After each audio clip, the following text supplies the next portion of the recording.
Season, we've been talking about body wisdom, the different parts of our body, and how we become wise in those areas. And we talked about ears, the first part of looking at the ears and how to be wise as we listen.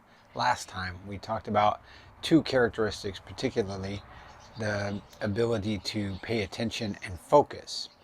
Well, let's add two more to that, because in addition to paying attention and focusing, we need to meditate to really hear what is being said. It can't go in one ear and out the other.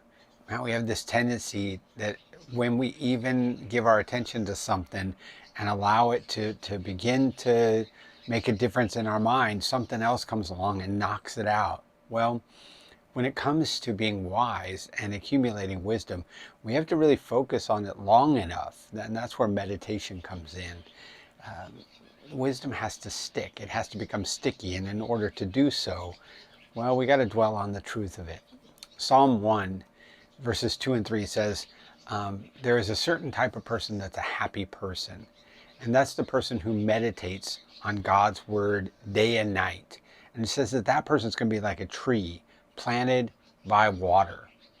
And it's always going to bear fruit in its season because it is constantly getting what it needs. Well, that's the way we need to be about wisdom.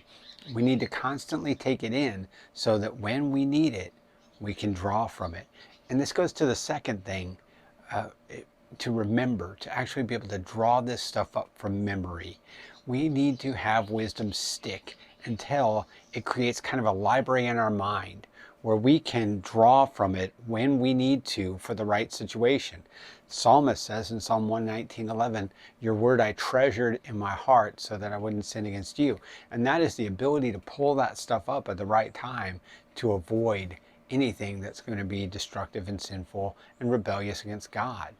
Proverbs chapter 2 talks about storing up the commands, directing our heart, searching for it like hidden treasure. This is not a casual approach to this stuff.